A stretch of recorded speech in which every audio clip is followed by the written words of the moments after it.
I grew up in an industry that wasn't fair with me. There wasn't attention given to me at any moment. I was doing a lot. The industry wasn't recognizing. You understand? The fans were the ones that were behind me. I did a lot of work. They were not nominating me for awards.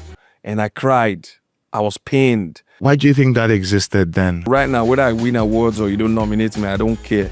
I prefer the rewards than the awards. So when Limpopo came, oh, I was in tears. I was like, no, God has answered my prayer. It took me into the global market straight. After all the years I've worked with Presh, that's like the biggest record I've ever done. I saw myself flying to Tanzania, Uganda, America, London, doing tour. I dropped Ojapiano like today. The next day was doing 120,000 videos on TikTok in one day. And it happens for 7 days, non-stop. That's organic. Why is Kcee not sitting on #1 on the Apple Store? Is the one trending. The white people were vibing to it. And 3 days it was on #7 on the chart. And everybody was expecting it to get to #1. It got to #6 and that was the end. Some people are paid for the chart and they were sitting there on #1, 2, 3, 2. Now, I have the money to pay for, streams and all that. But where we were coming from, we were not raised that way. E-Money was my manager when I started, and E-Money was also a musician. We were doing music together. He was also playing instruments. My father, being a DJ, was a huge impact and a blessing, major. And going into music, he didn't want me to. I didn't know why. He was in support. Then my family house rent was like 40K a year. And I was going out to do show and come back home with like 20K. Now that time my father draw shares. Say this thing is active. Like say investment done they call. Yeah. I intentionally want to project and put my culture and sound. To me, it's not just the Igbo sound, it's the African sound on the map. Kcee, a Lagos-born Afrobeat stalwart who blends razor-sharp hooks and the traditional Oja flute, turning the gritty pulse of Ajegunle and the soul of Igbo highlife into global dance floor anthems. From his KC Presh duo days and Star Quest victory in 2002 through the game-changing 2013 breakout hit Limpopo to dishing club staples like Pullover and Okoso, he's forged a quarter-century catalog defined by relentless versatility, cultural pride, and genre-defying evolution, collaborating with D'banj, Wizkid, Davido, Flavor, and Automotive Black, while dropping gospel-rooted praise on cultural praise and high-life-forward projects like Mr. Versatile and Okonkwo and Sons Unlimited. Limpopo King, high-life revolutionary, Afrobeats evergreen. Hi, ladies and gentlemen, this is KC BMK. I just spoke my truth on Afrobeat intelligence. This episode is brought to you by our friends at Mattel. Be the standout Swift. Afrobeat Intelligence, presented by OkayAfrica.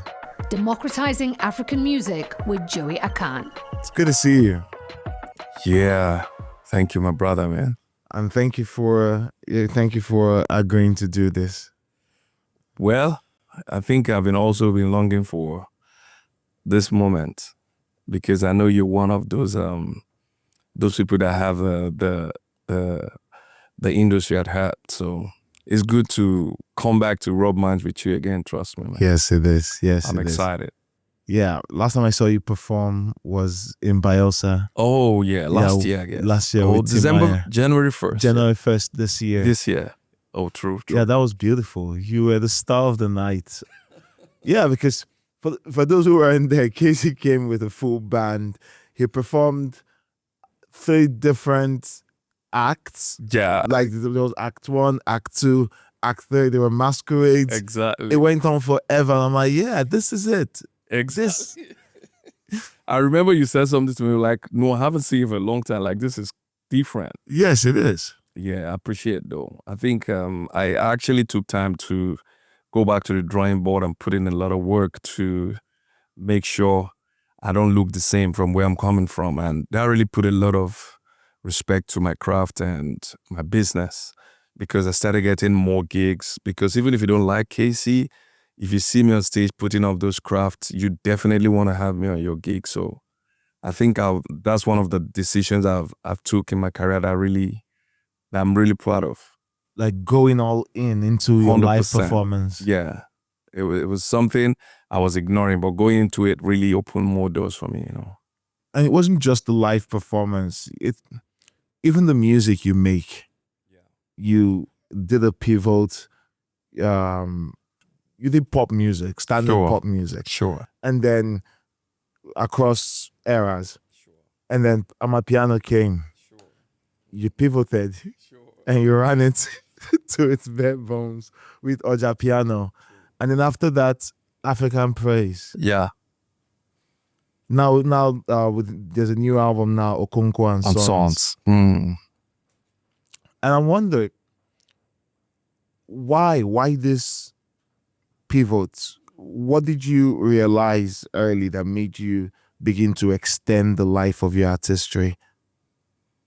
Well, first of all, I would just say the attention I pay to the business and the craft. I love the craft so much. I love the industry. I love the music business. So, and I don't see myself leaving the business anytime soon. So if you think like that, the first thing you want to do is to think of sustainability and how to stay consistent and stay relevant. And I don't have any other business. This is all I do. This is what I raise my kids with. So I put in my 100. Everybody around me know I don't play.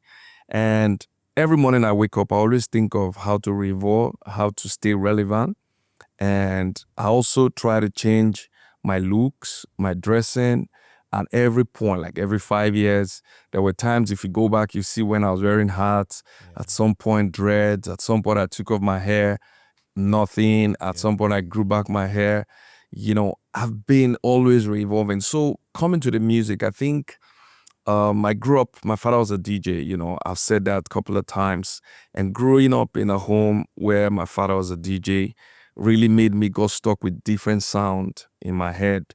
My father, Afrobeat, jazz music, R&B, then my local cultural sounds and all that. So everything is embedded somehow. So when I found myself in the music space creating music, those things are popping up. So, but what I did was I tried to dish them out one at a time, one season at a time.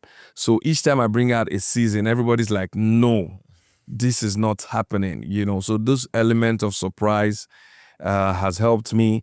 If you see me do dancehall, you'll be shocked if I'm from Jamaica. Yeah. Because I grew with dancehall in Ajegunle. We go to Ragadov Chapel. If you ask people like that, Shoki, they will tell you where we do dancehall, do challenge. Then we're very little. We were looking at that Shoki Dam, Baba Frayo, name it, Uncle P. So I have that element of dancehall. I have the gospel one. I was raised in the church and I was in the choir. So all these things are the versatility I have inside of me. But most people didn't know, right? So this is just, so now in my career, I'm not in a hurry. I'm not chasing hit record. I'm not chasing awards. I'm not chasing anything. I'm just trying to engrave my name in the industry in a nice way. So that was when I realized, okay, this is time for you to focus on you. So I wasn't running with anyone. I was just focused on trying to express myself from the inside. And that is the most beautiful thing I think I've ever, done for myself. That decision of focusing on Kcee and my craft. And that's what's given back to the new energy I have. And I think right now, from when I started, this is the time I'll say that I've made the most profit, the most appearances in different parts of the world. And I think I'm so excited that I'm alive now to benefit, some of the things I lost when I started. What about deciding that you're not going to play the game in the way that you're expected to do it? Like you need the accolades, you need or rather, coming into the industry, you're told a number of things. You're given a lot of rules, a lot of rituals. Of course, the strategy keeps changing, but it's still the same thing. These are the powerhouses. This is where you have to go to do this. These are the people you want in your corner if you want to get a lot more. And then at some point, people are going to say, okay, cool, you start putting numbers on the board now. Your streams have to come in. And if you can start getting your streams, next thing, well, how about your awards trophy now? All that. So is there a freedom in choosing to not perform these rituals and, engage with the industry at that level? Well, I think for me, I would say yes, there's a freedom. For me, I grew up in the industry where I'm going to be blunt and honest. I grew up in an industry that wasn't fair with me. Growing up in the industry was very rough, tough. There wasn't trust on me, as an artist. The industry is saturated with a lot of people and talent, and there wasn't attention given to me at any moment. But one thing that was given to me was confidence by God. So I kept on working hard and giving my best actually gave me a lot. I failed a lot in the industry. Like I did a lot of failed records. Some people might say, oh, you never failed. But I know when I mean that I failed. I was doing a lot. The industry wasn't recognizing. You understand? The fans were the ones that were behind me. They were giving me the confidence, right? And I grew up where I did a lot of work. They were not nominating me for awards. And I cried. I was pained.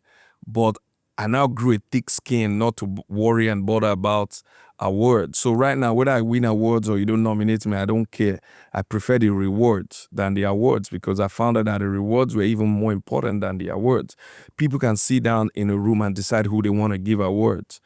The Grammys, you need to be in the academy before you can get nominated, before you can even get the award. So your music can be doing billions of streams. If you're not in the academy, you're not getting the award. So that's, if you look at that, you understand that, okay, there is a ritual, like you said, or there is like a movement you need to be in before you can get certain things done. So if you really want to be a player in that industry, you need to either be doing some of those things, either you're getting it right or you're not. But for me, Kcee, with my experience so far, I think I don't really care about awards. I don't really care about trying to make my numbers count. The only work I need to do to make my numbers count is to make it happen real. Like let people, for instance, when Ojapiano came out, I dropped Ojapiano like today, the next day was doing 120,000 videos on TikTok in one day. And it happens for 7 days, nonstop. That's organic. Everybody saw it, and that raised a lot of conversation in the industry. Like, why is Kcee not sitting on number one on the Apple Store, in the Apple Music chart? Why is he not? He's the one trending. The white people were vibing to it, and it was like a movie when the music rose from broom, broom, broom. Like in 3 days, it was on number 7 on the chart, and everybody was expecting it to get to number 1. It got to number 6, and that was the end. Some people are paid for the chart, and they were sitting there on number 1, 2, 3, 2. But me, I didn't care. But what happened? I made a lot of impact with that song. The song, I could see on Shazam that this is one of the most Shazam song in Africa at that time, in between the space of 1 week. Those confirmation has already given me the satisfaction I needed. Now, I have the money to pay for, streams and all that, but where we were coming from, we were not raised that way musically. So I think I can't satisfy everybody. So I understand that some people might like this music, some people will not. So what do I do inside of my head? Let me search and look for those that will understand and like my music. I focus on them, I promote my music to them. And when they like it, I'm okay. Because even Michael Jackson can't satisfy everybody with his sound. You know what I mean? So that's how I see. So for me, doing all those rituals is important if you want to. If it works for you, you can do it. But for me, if I had the chance to do it, maybe I would have done it. Only that I was trained in a hard way in the industry. And I became very, very stubborn with my decisions. And I became very arrogant inside of me. Like, I'm not going to do what they want me to do. I want to do what I want to do. And that gave birth to the Kcee you're seeing now that is still relevant. Big shout out to most of my peers I started with many years ago. I respect and I love them. When they see me, they applaud me, they hug me. They're like, you are the one standing for us after how many years? So when I see myself that among all the people I started with, I'm still standing strong. I don't think there's any other thing I'm asking for from God right now that I've not gotten. I think I'm satisfied right now because this is 26 years and I'm still very active. I don't think I need too much anymore. That level of contentment, it's beautiful. And what is a song like Ojapiano? So I think about your success across different eras. Sure.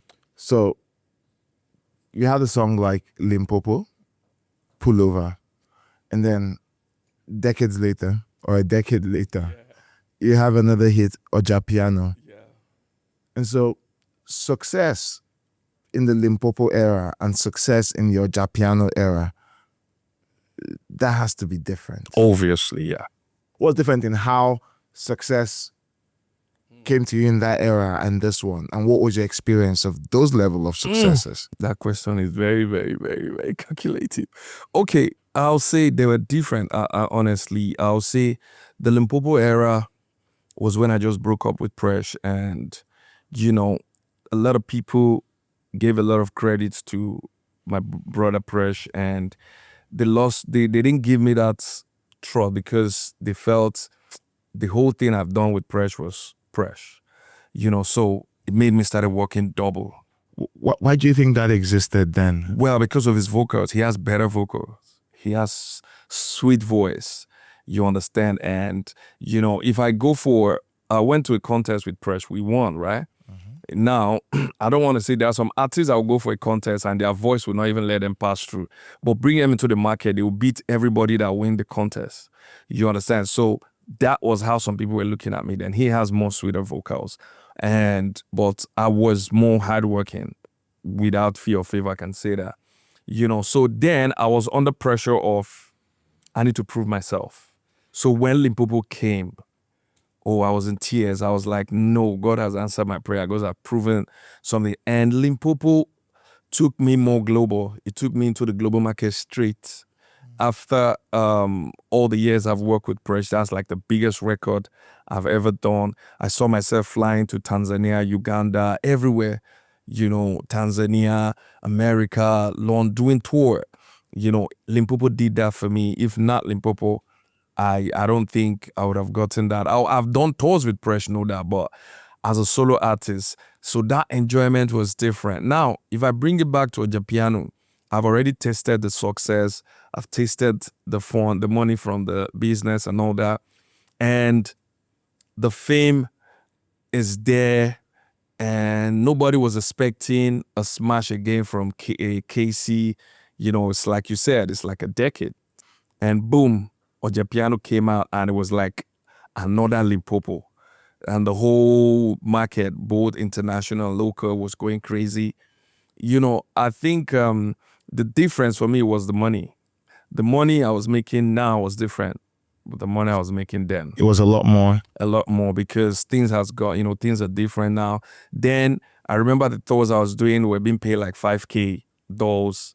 Then when I did Limpopo, now you can't tell me that now when I did Ojapiano, the bag was like 4 or 5 times more, 6 times more, So I think that's the only difference I would say that is significant for me. Otherwise, I think the music was like almost kind of energy it gave me. And the biggest difference I enjoy in Ojapiano was creating a new genre. It's like a new genre. Nobody ever has done that. Having that Oja flute on a piano was genius. It was a genius move.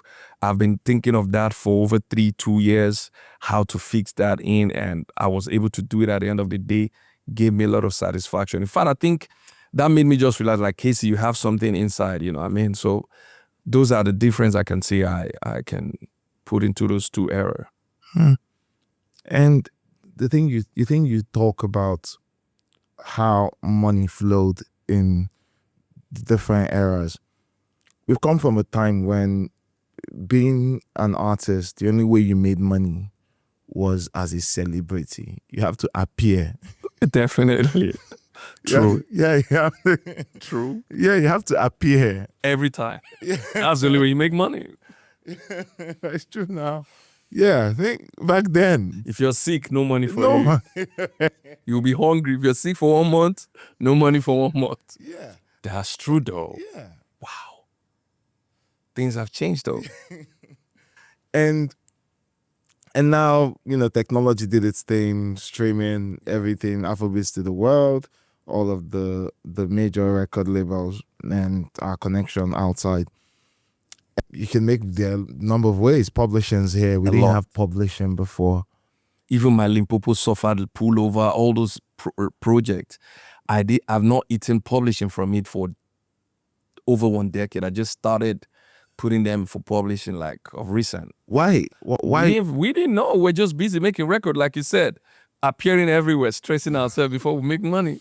We didn't pay attention to those details. But right now, when the whole Afrobeats, big shout out to most of the younger ones that put the genre into bigger map, attracted a lot of international attention to our business. So that gave birth to us finding out that, we've been losing a lot of money. Yep. Then I was enjoying Ringback Tone then too. Limpopo gave me a lot of money from Ringback Tone. We were making hundreds of thousands of dollars from it. Whoa, for real? Yes. Yeah, I think we were one of the ones that enjoyed the color Ringback Tone. It was that big? Oh, it was huge. You can ask. For those are the people that are behind those era then, they will tell you that we, 5 Star, were the ones enjoying the Ringback Tone there. Sometimes we were making hundreds of dollars, $100,000s of dollars from Ringback Tone then. And now the streaming age now, everything's here. Anywhere money can come out from anywhere. True. You can monetize anything. Anything. In fact, even if you're not a musician right now, you can monetize anything you say. Yep. So now we have more celebrities than before. Yeah. So some people sit in their home every day and do what they're doing, do contents like this and collect a lot of money, which is good and welcoming, and I think is also good for the industry and the society at large. But do you think that expansion of the celebrity class, where everyone can build an audience now, anyone could, whatever, do you think that negatively affected music in a way? 110%, yeah. It affected everything, not just music, but if you look at it on the other way, it might sound like you're selfish. You understand? Well, you're not selfish, but yeah, it is what it is. That's what I'm saying. Like then, celebrities were, let me bring it to Nollywood. Yeah. If you see those superstar, when Aki and Popo pull up, oh my God, everywhere's shut down. When you see Mr. Johnson, are you playing? You know that's an actor. Everybody want to see them. They travel far and wide. When we go to rent movies from the stores to watch, not when you can have access. Some people couldn't buy it. They go to rent it. Those days, the number of celebrities were few. Yeah. And they were really celebrities. They were big, But right now, Big Brother came, generated and created a lot of celebrities. Yeah, that's a yearly pipeline of celebrities. You understand? So, and in a season, you can have 10 or 20 celebrities out of that. So it watered it down. All that watered the power and the energy of celebrity status down. So that gave birth to, if you want to be a bigger celebrity or you want to be more on it, you need to work double, and that's where people like us are enjoying right now because we work too much. So some of those of us that started then, or even after me, that were enjoying that, now we be celebrity. You can sit in your comfort zone and promote one thing. How do you promote? By the time you plug your thing on radio, TVs, everybody's seeing it. Right now, people don't watch as much as they watch TV anymore. The TV they have is on their phone. Yep. So if they are seeing Joe Akan on their phone every day, that's their celebrity. That's who they know. Yeah. So you need to make sure you find yourself in everybody's phone right now. How do you do that? You need to create content every now and then. The content you created yesterday is old tomorrow. True. So you need to be very active. So if you're not active, you can be thinking you're still that superstar, and the star will be dimming little by little, and other people will be shining. And before you find yourself, you'll be paying other stars to promote your star. So right now, I'm trying to make sure that I'm promoting my star, instead of looking for another star to promote my star. Sure. So I'm very active right now. I do a lot of content. I'm out there. I always want to make sure I do what I have to do without being shy and all that. So I think the era gave birth to a lot of stars. It watered down the power and the energy of celebrity, no doubt. You can't play with that. And it is what it is. That's what time and chance bring to the table, So something you spoke about how coming up in the game, you did not think you got, or you did not get the props you felt you deserved. Yeah. Do you think that was deliberate in some way, or it was a function of, or it was just a function of the industry having to require you to prove yourself again and again and again? Yeah, maybe the industry wanted me to prove myself again and again. I think so. That's how I say it. I took it with good faith. So there's difference between when you're complaining or when you're hating. So I welcome everything. The only thing I do is I tell myself the truth. I think the industry expected more, and I went back into my drawing board and I worked more, and I still came out strong and came out with some good records. And also in all of it, I've benefited a lot. So why I put it as a complaint was because there were And some you weren't complaining. You were just stating your stating it. oh yeah, that's the right word, stating it. Yeah, you're just stating So it. some people I started with then that were not doing as much as I was doing were getting a lot of nominations. Yeah, that must suck. Yeah, it hurts. So it started looking like, are they being tribalistic? Are they being, is it because I don't have anybody inside there? Like, I didn't understand what was happening. Me putting in a lot of work and somebody just did one little thing and you're giving that person nomination makes me feel like, sit and just whine me and all that. But I only took it with good faith and started working hard, what I mean? So big shout out to everybody that even made me felt that way. Maybe I would have retired. Maybe I would have given up. Maybe I won't be enjoying this moment right now. So I think whatever that happens to me, I see it like opportunity to get better or bigger. That's how I see my life right now. If anything stopped me right now, maybe stopping me for something better. But you can't stop this Kingsley. The real King, the Kingsley inside, you can't stop him. That's one energy I know I have. You can't stop me no matter what you say. If you want to talk about, hate words, dragging, all those things, I grew with it. And my skin is very thick right now with it. Yeah, we came from a different time. Definitely. And so this thing you did with performances, how you've moved from an artist who performed the pop way to someone who runs a traditional orchestra. True that. Yeah, that's exactly what. That's what I do. No cap. Yes, No cap. you run a traditional orchestra. True that. Why was it important that performance, that even in this act of your career, performance becomes an important part? And what have you, as an artist, what has been your experience living this way or presenting yourself to the world in this way? So after 26 years, at some point I felt like I need to take this more serious, and I redefined myself.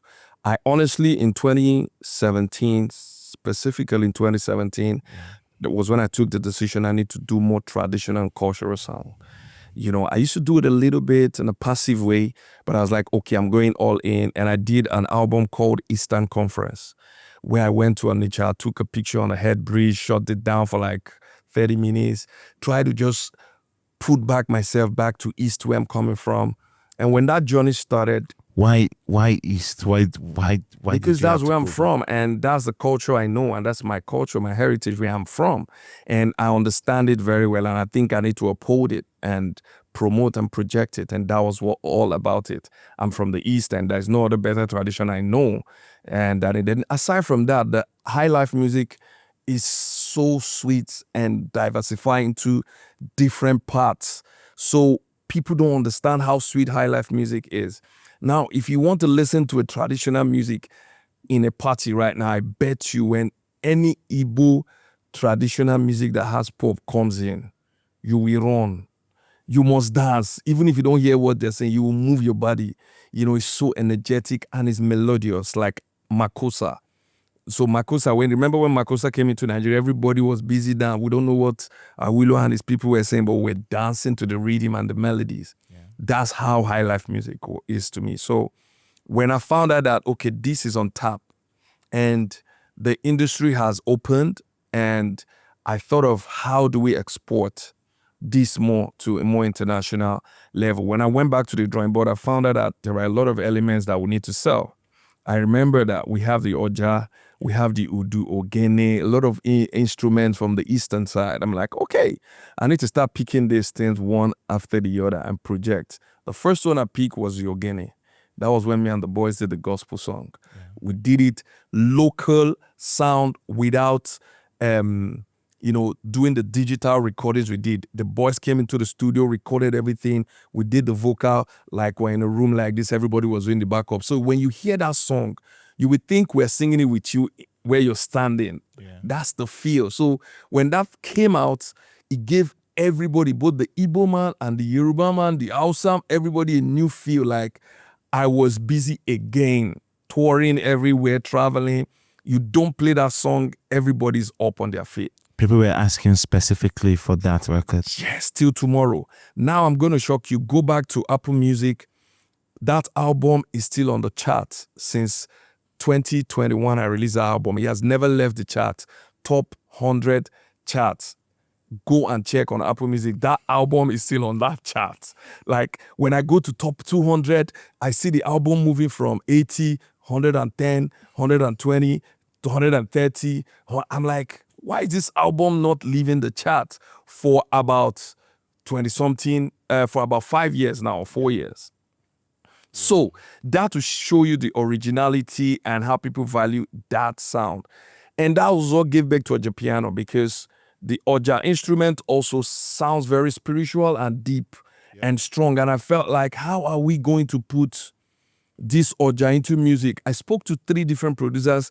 How do we do it? They told me it's not going to work. But by the grace of God, I found Jason. He was listening and he tried it. And by the time he tried it, it worked. It gave back to a whole genre and a sound. And there are some other ones I'm also working on. I've been trying and it's not sounding right yet. I'm still working on it. And as soon as it works, we're going to put it out. That's the kind of person I am. Very patient, passionate about anything I'm thinking. I don't care even if it appears like it's not going to work. I don't care. I'll keep trying until it works. Because when God gives you the idea, it means there's something inside of it. It can work. You can keep trying, and before you know it, it will work. That's my kind of person. So when any idea comes, I don't let it die. I make sure I nurture it. Even if it takes me 5-10 years, there's something inside of it. That's how patient I am.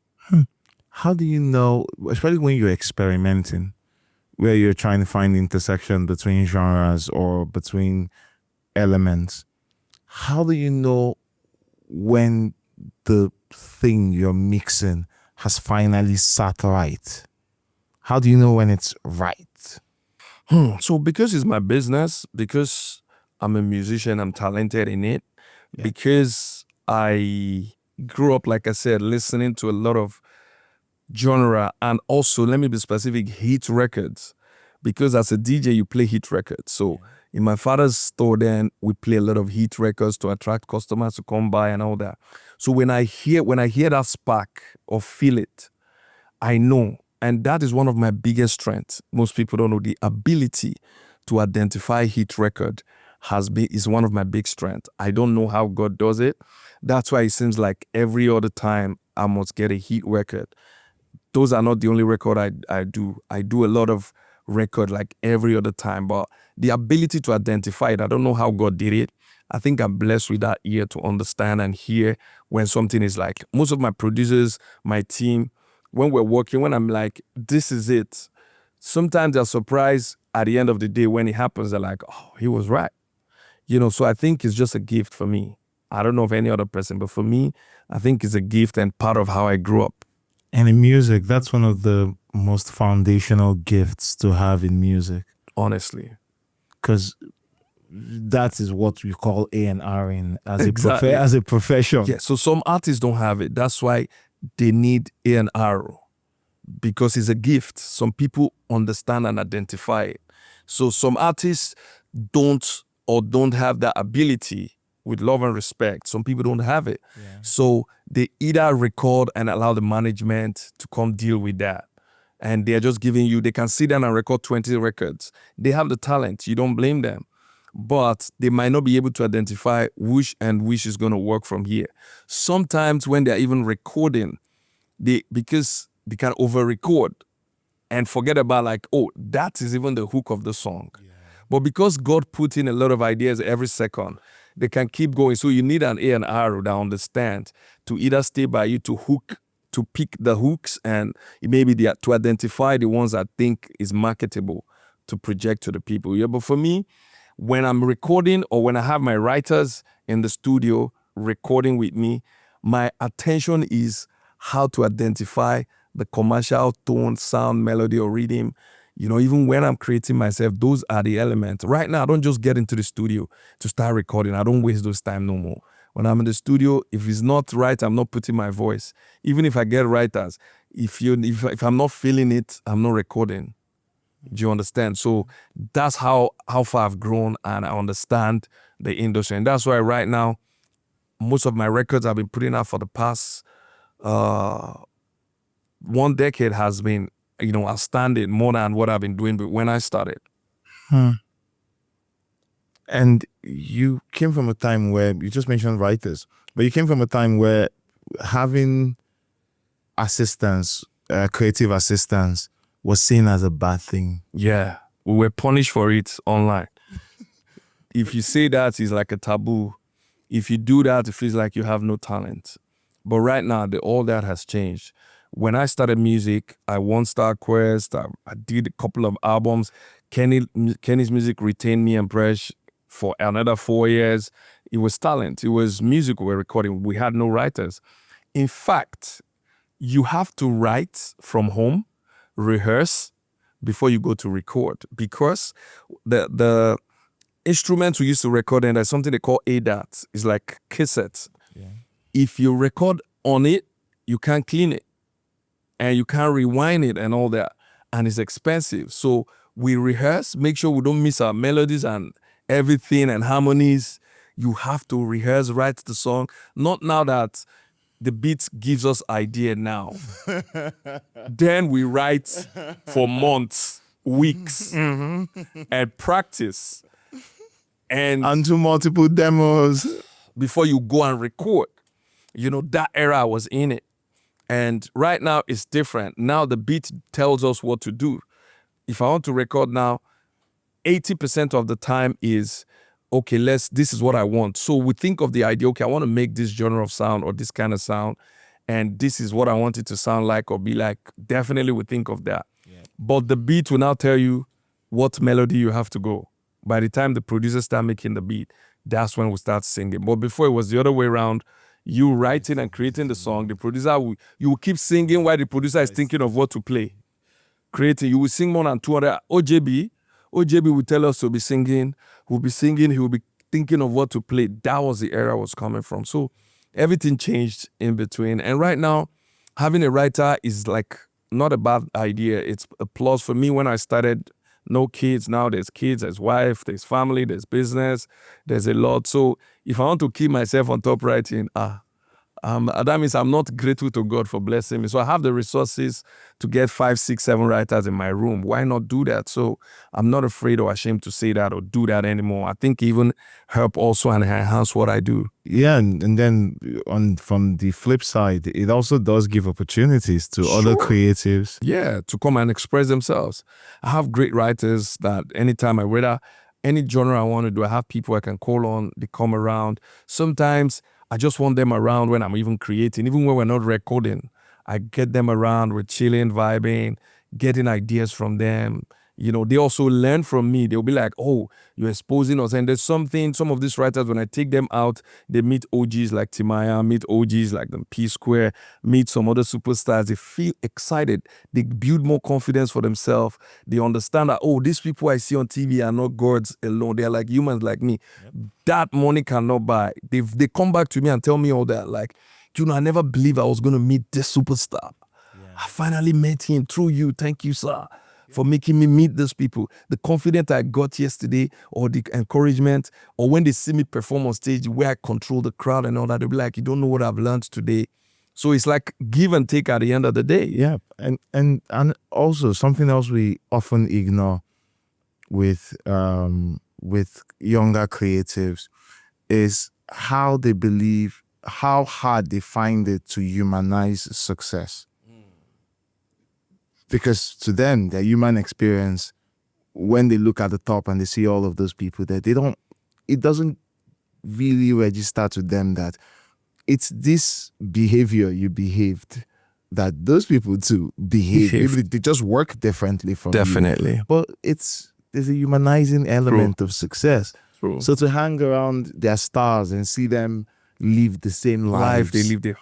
get mad, get sad, get this, Now eat this, and they're like, it's surprised, like, oh, so they're human like us, yeah. So that means I can get it too. yes, no. So it gives them more confidence, you know. So that's what I'm saying. Like, it's sometimes when I see them in that element, I feel so good. Not how much I'm paying them. I feel like I'm giving to them in a very big way, because that's, if you go for apprenticeship, like if you want to make clothes, your parents would take drinks and cola nuts to one tailor back then. Please teach my son how to make clothes, to sew. And they will be paying that tailor to teach you how to sew. That is what I'm also doing for them, indirectly, building confidence in them and all that, you know, and nobody's paying me for that, but I'm paying for them writing. So you see, but it's all good. You're a real businessman. I'm from Anambra, so I press calculator sometimes in my head. And African praise, when you began to do that, you got the album really beautiful. It gave your career a new dimension. True. How is that different from your career? How was that different in terms of your experience? How was that different from your pop act or your pop career? What did you experience? So I'm going to be honest. I think when I was doing that, I found out that there was really a big gap, a hole, a space for that sound. I think they needed more. You know, as I'm sitting here and I'm seeing Osita Osadebe behind you, I wanted to ask you, how did you get Osita Osadebe there? Well, but we'll come to that. But where I'm from in the East, people like Osita Osadebe, Oliver the Cook, those were the legends we have. And they died early. They left us so quick. And that vacuum was there. So our people were looking for more, you know, from that genre and that sound. You know, so when I dropped that record, I found out that the love and the request and demand for that sound and genre was high. You know, so as an Igbo man doing business, I see more life and income from there. I need to focus more on that sound and genre, and started thinking about, because I also don't want to lose the pop side where I'm coming from. That gave birth to Ojapiano. How do I infuse to the fusion of this sound and the pop? You understand what I mean? Yeah, but question. Even though this was pain, why didn't you want to leave pop? 100%. Yeah. Because it's inside, so it comes. Like I said, I express myself the way I feel and not to satisfy anybody. So the pop side keeps coming. And I don't want to just let it die. You never can tell. You can make a hit record out of it again that might make, okay, look at what happened in Ojapiano. One Republic DM'd me. They want a collaboration, a remix of Ojapiano. Imagine it was just a pure cultural sound. They might not pay attention to it because there was pop in it. There was the Amapiano sound in it. They liked it. They DM'd me, they wanted a remix, and I flew to LA and we did it. So I think there might be more opportunities waiting for me in front. Maybe my Grammy might be there waiting, you know. So I just don't want to leave anything, any stone unturned. So honestly, at the spot where I am right now, what I do is how I feel inside and I express it. My sound is how I wake up in the morning. How I can wake up in the morning and decide to do Fuji music because I can do Fuji. I've done it in one of my albums and records in the past. I did one with Olamide. You understand? I can't remember the title right now, but I've done a Fuji record with Olamide. Yeah. And people don't know I was born and raised in Lagos. I speak Yoruba fluently. Do you understand? So if I get in the studio and do a Yoruba record now, you'll be like, what's wrong with this guy? Like, where is he? Remember, there was a time I was in a fake song with Presh, Calabar song, Siongbo, and a lot of people thought I was from Akwa Ibom.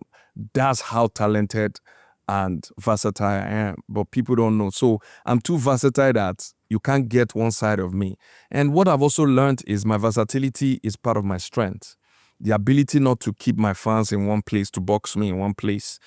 It's nice. So everybody keeps getting surprised. Both you, my loved ones, my fans, I keep surprising everybody at all times. So I think that's one strong thing I enjoy, and I don't want to let that thing die. I think it's a gift and it's unique. And how about like insights into the audience, into how the audience receive both sides?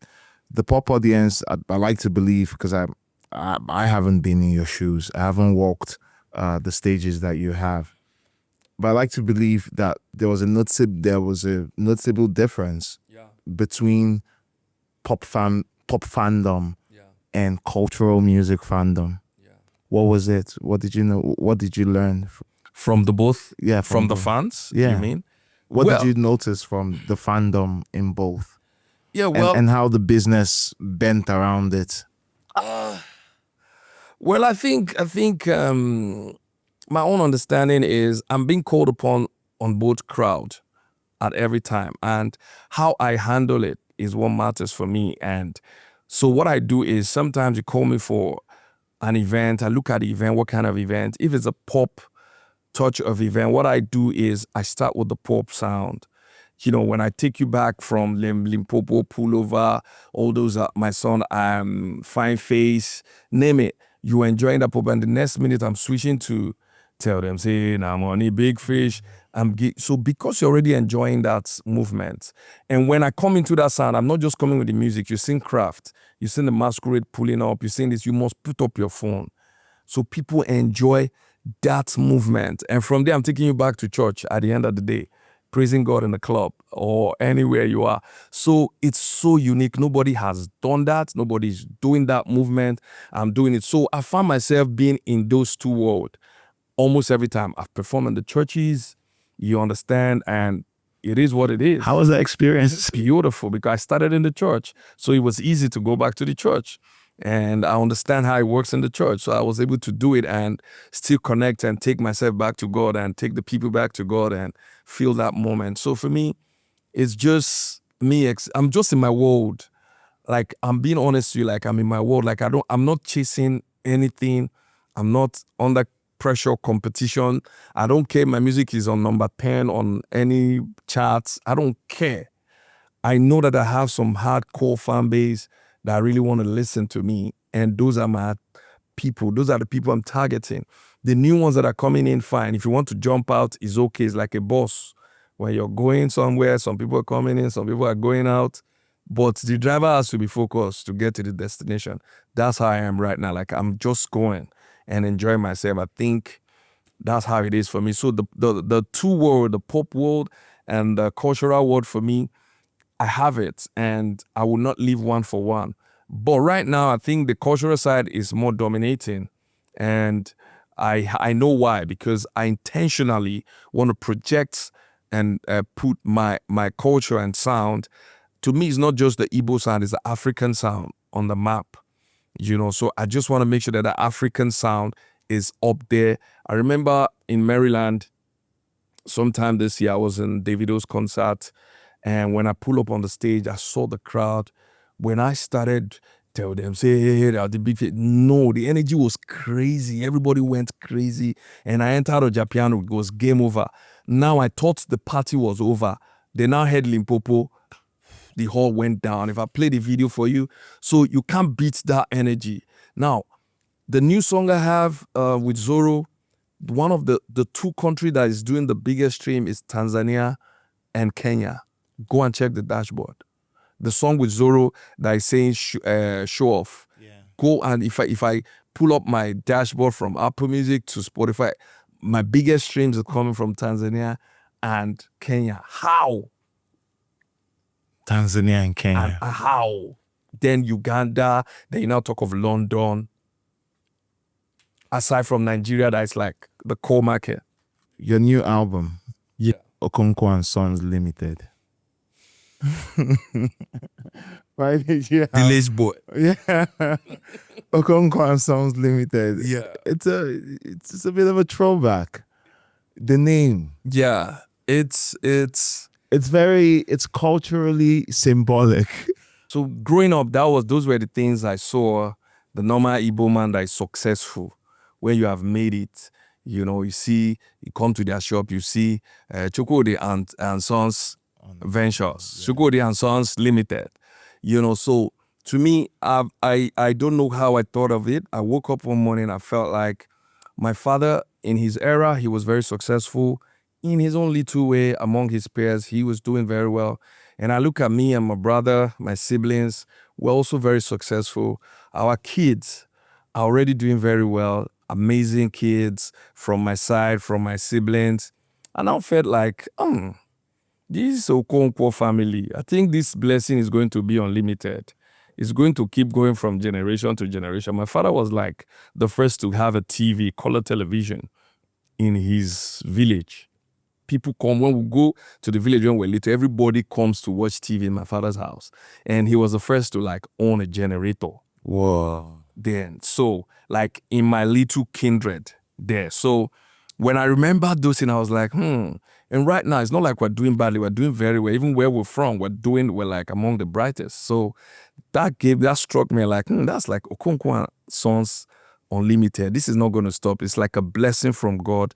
It's like what God has written, that this family will keep going. So it's like prophesying to the future for me and my generation and my family. That's what that word means to me. No matter how fun it sounds to anyone, this is what it meant to me. Like, it's prophesying into the future. Like, my family name would never be, down. It will keep going better and bigger from generation to generation. Now, when you go into the project itself, when you listen to the body of work, then that name will resonate more. You will understand that, okay, this guy is really reminding us of when the Igbo man is doing his business. It's more of that cultural sound that when you listen to, it reminds you of what that name title means. So I think that was how I got the idea, and I didn't hesitate to just name the project like that. How did family impact your artistry? When you started, you had none. And now look at you, you've mentioned your family a million times. How did it impact your career and your artistry? How you approached making music, how you approached the business?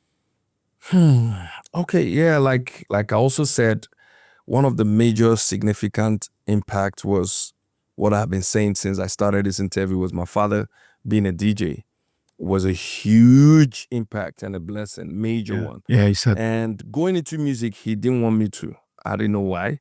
He was in a support, and not because he didn't like me. He loved me so much, but he felt like back then when we were still young, the musicians were the ones holding the weed and dreadlocks. They're still the ones holding the weed. I said they're still the ones still holding the weed. Okay, they're just holding the weed.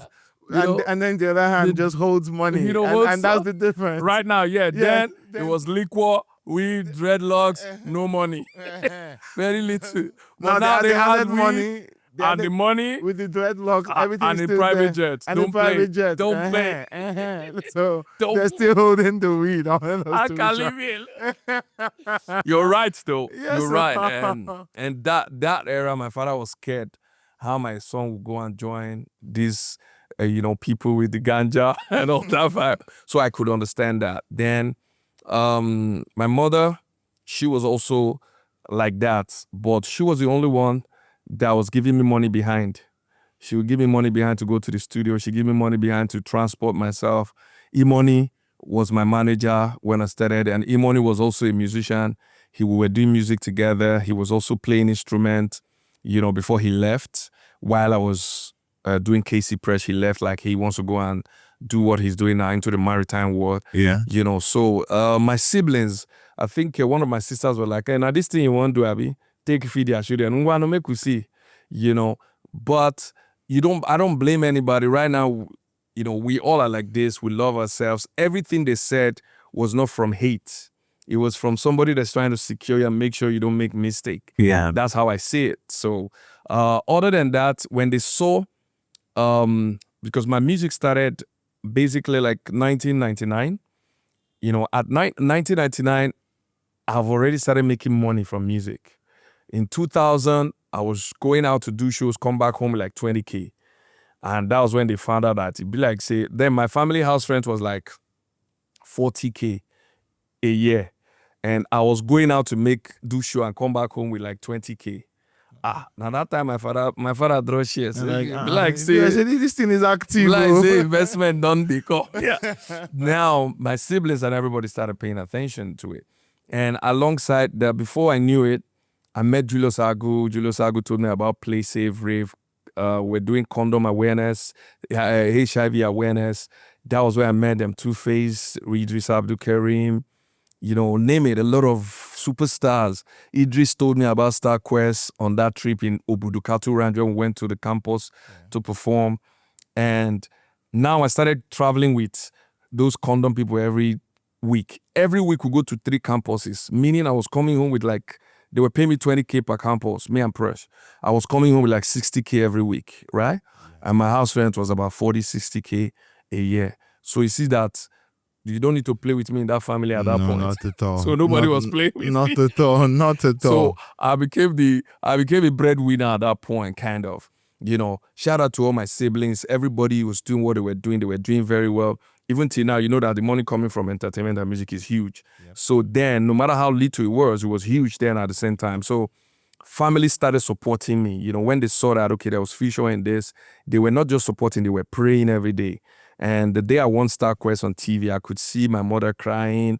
Everybody was in tears of joy, even me, myself. And when I went to church to testify the next Sunday, it was a whole movie. The whole church was just celebrating me. And, so I had a lot of support, but not like they supported you like immediately you must sing. Like right now. You have to show working.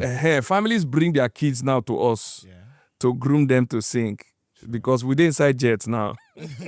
No be that time wey they go the liquor. So then they were scared.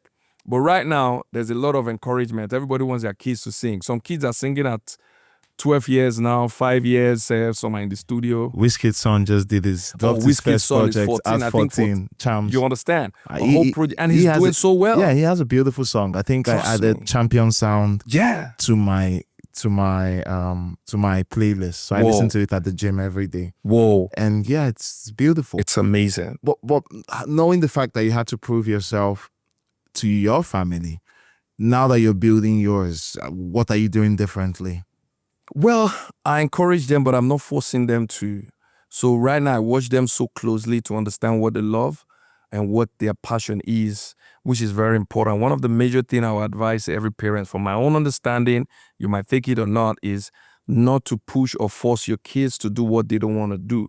The ability for you to do what you love will make you stay longer, last longer, and enjoy and gain more. So for me, I'm studying them, and I'm trying to see what they love, and I keep asking them, what would you like to be? What would you want to do?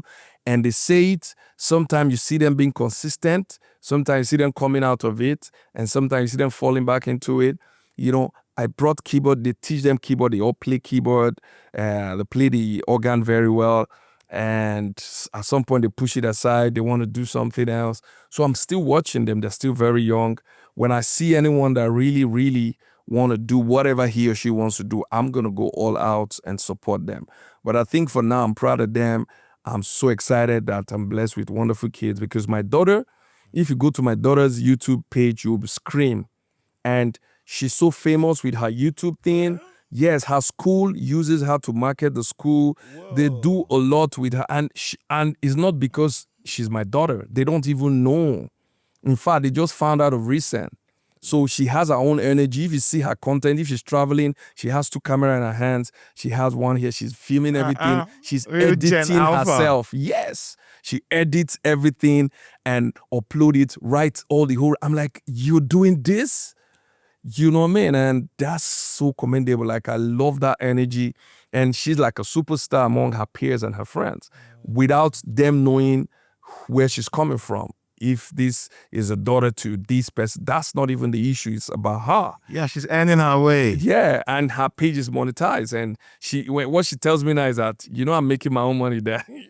And she's a German though, so she registered all her stuff from Germany and all that. So her money's coming in euros. So she's like, you see, I'm making money before. You say you started making money when I said 19. It was like, I'm just 15 though. So she's beating me to that. So that's the Okonkwo and Sons Unlimited. I think I would have a drink. Me too. Me too. I don't mind. Here you go, brother. Thank you, my brother. Lovely. Yes. Lovely. Cheers, Yeah, bro. To Okonkwo Okonkwo and Sons Unlimited. Unlimited. That's so cool. In all of this journey into art, this journey into music, multiple eras, and everything, what have you, I know growth is both the process and a gift that you can give yourself. Yeah, by choosing to grow. I agree. Yeah, it's the process, but it's also a gift you give to yourself. Yeah. And then, the process of singing, it's just you pouring your soul, pouring your intellect, pouring your essence into the world. What do you keep for yourself in all of this? What do I keep for myself? For now, what follows you home? What? What follows you home? So I'm gonna be honest, like yesterday, I was asking myself a question. How satisfied I am right now. And even today, I answered that question. I'm like, I think I'm so made and fulfilled, engraving my name in this generation. Even if I leave today, I think I've done something. I think that alone has satisfied me. As I am right now, I don't think there's anything I'm asking too much for. Any other thing that comes to me now is a blessing. Now, what do I take home? My take home has been this peace of mind I have. God has blessed me with a wonderful career. Like I said earlier, I didn't believe in my era where I started from in 1999 till now that I'll still be this active. I think That's 26 years, man. yes, nobody can take that away from me. Like, I'm proud of Kingsley and Kcee. They've done so well for themselves. And that is a big take home. Even if I stop today, I think I've done what some of the people that were bigger than me when we started, there were a lot of my peers, like I said, big shout out to them with love and respect, that were grabbing and cleaning all the awards.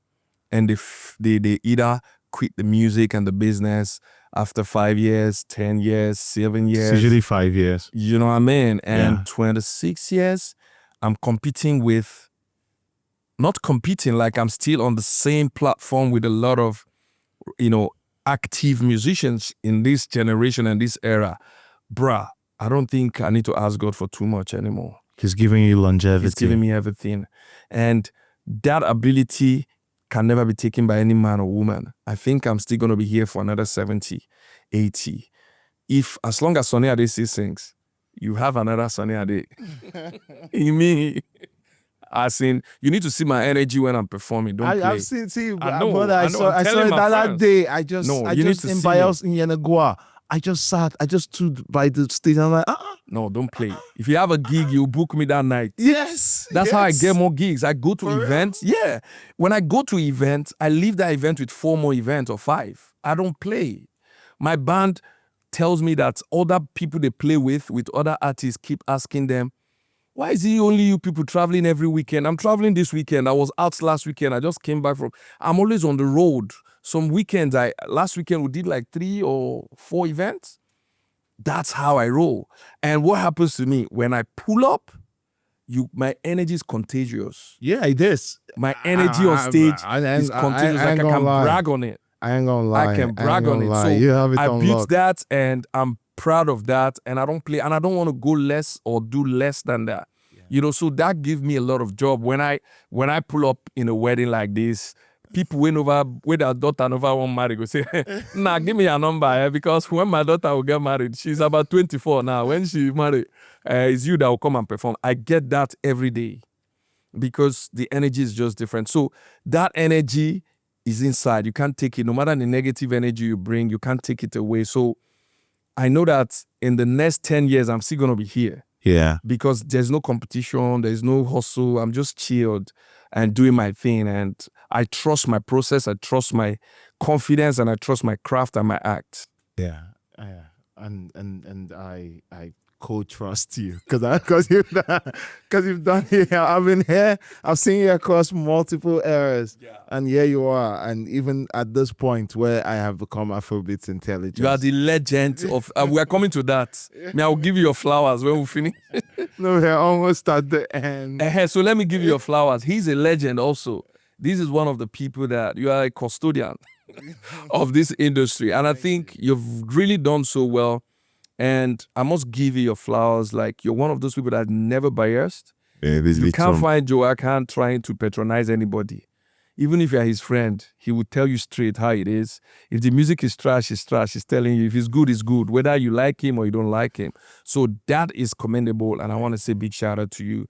You've really helped some of us also well, that time, there's sometimes you used to come out and tell us about record. Everybody, they feel like, make you go criticize my own, or, we do that, and you did it with a lot of love, no hate, and I want to Not say at all. thank you for that effort, and thank you for keeping the spirit going. Keep it going, bro. Thank you. Shout out to you. Thank you. I salute you. Thank you so much. I salute And you. Thank you for doing I this. salute you. Appreciate you.